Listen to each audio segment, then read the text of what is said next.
Taste the Daily.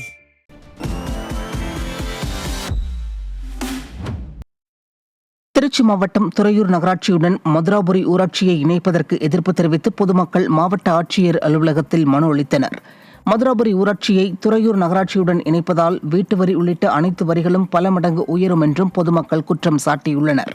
எனவே மதுராபுரி ஊராட்சியை துறையூர் நகராட்சியுடன் இணைக்கக்கூடாது என வலியுறுத்தி பொதுமக்கள் திருச்சி மாவட்ட ஆட்சியரிடம் மனு அளித்தனர்.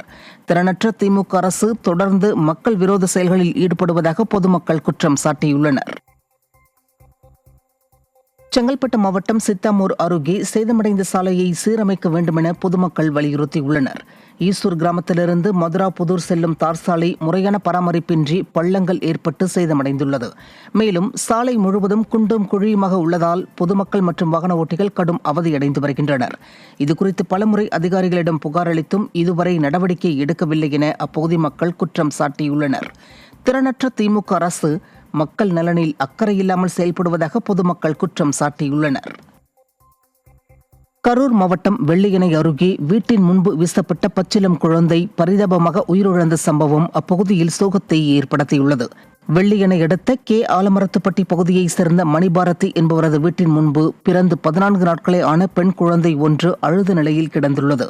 குழந்தை அழும் சத்தத்தை கேட்ட மணிபாரதி வீட்டிற்கு வெளியே வந்து அந்த பெண் குழந்தையை மீட்டு கரூரில் உள்ள தனியார் மருத்துவமனையில் சிகிச்சைக்காக சேர்த்தார்.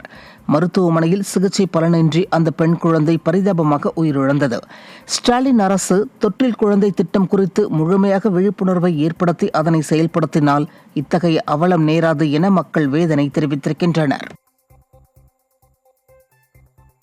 திருப்பத்தூர் மாவட்டத்தில் அரசு பேருந்தில் ஆபத்தை உணராமல் பள்ளி மாணவர்கள் படியில் தொங்கியபடி பயணம் செய்த சம்பவம் மக்களிடையே அதிர்ச்சியை ஏற்படுத்தியுள்ளது. திருப்பத்தூரிலிருந்து ஆலங்காயம் செல்லும் அரசு பேருந்தில் தினமும் ஏராளமான பள்ளி மாணவ மாணவிகள் பயணம் செய்து வருகின்றனர்.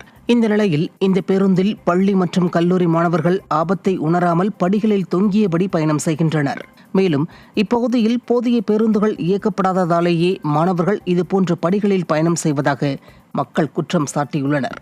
திறனற்ற திமுக அரசு அசம்பாவிதம் ஏதேனும் ஏற்படும் முன்பு கூடுதல் பேருந்துகளை இயக்க வேண்டுமென அவர்கள் வலியுறுத்தியுள்ளனர்.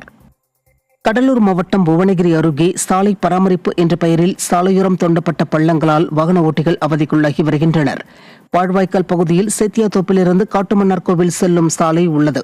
இந்த சாலையோரங்களில் 1 கிலோமீட்டர் தூரத்திற்கு பராமரிப்பு காரணமாக 2 அடி முதல் 3 அடி ஆழத்தில் பள்ளம் பறித்து அதில் எடுக்கப்பட்ட மண்ணை சாலையின் பக்கவாட்டு ஓரங்களில் போட்டு வைத்துள்ளனர்.